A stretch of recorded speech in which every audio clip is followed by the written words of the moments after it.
on the internet that listed a database of over 8,000 different proteins that are found before a heart attack.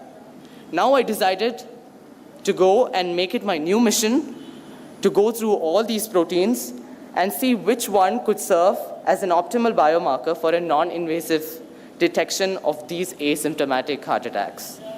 With two conditions in mind. One, it should be a process that incorporates self-diagnosis, and two, it must include early detection. And so I'm just plugging out and chugging out through this gargantuous task. And finally, after innumerable tries, I find my protein. Can we have the next slide, please?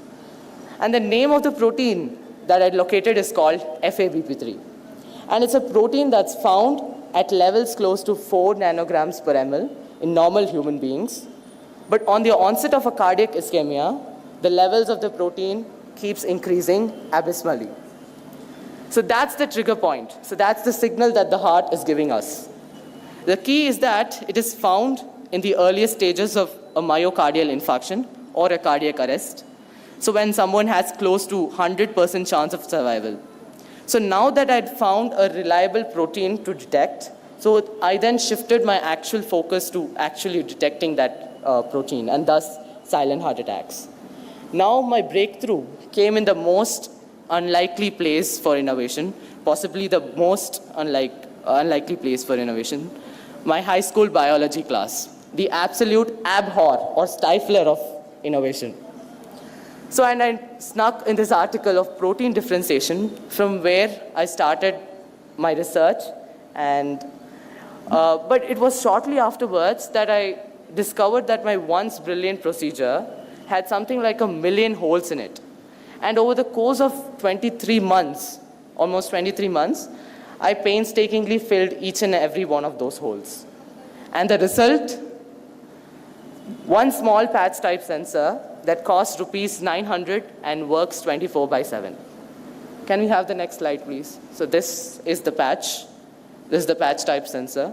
So, and this makes it about 200 times faster, over 5 times less expensive, and 100 times more sensitive than the current standard of detection. So how does it work? So once the sensor band is worn around your wrist, a very small magnitude of positive charge is induced to detect and accumulate these proteins, these negatively charged FABP3 molecules. And it sounds very simple, isn't it? But it's probably not. The most crucial part is post-accumulation of these proteins. So where I developed a unique spectroscopical method to non-invasively detect these proteins without taking a blood test. So it's completely non-invasive. You need not take a blood test, and you'll find out whether you're going to get a heart attack or not. So that's the best part, and that's where the secret formula lies as well. So the device will hence indicate to the patient that his FABP3 levels are taking a steady rise, and he has to seek immediate medical attention. One of the best parts of the sensor, though, is that it has close to 100% accuracy and can detect the coming of silent heart attacks in the earliest stages, 6 hours prior to the event. So when someone has close to 100% chance of survival. The sensor could potentially lift the silent heart attack survival rates from a dismal 5.5% to close to 100%. And so hopefully one day, with the help of these devices, we can always have those loved ones with us. And now to give you a brief idea about the current status of development of this device, I have a global patent pending for this device in 6 countries, including India.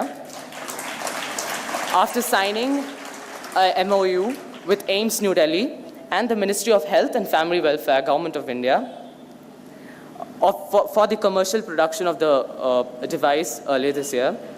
The device now proudly holds clinical validation from AIIMS New Delhi, Tokyo University of Science, Japan, and the Royal Society of Medicine, London. It is likely to surface out by the end of 2018 for use by the public. Hadn't my parents supported me in all of these endeavors, be it initial funding until I got a grant from the president, or emotional support at the times when I had tons and tons of failures, I wouldn't have been here before you, presenting to you a device that has the potential to revolutionize modern medicine. Fellow friends, just remember, we are still on the shores of a vast ocean of scientific knowledge, which is unfathomable, waiting to be discovered by your inquisitive minds. Step out and make the world better with science. Thank you very much.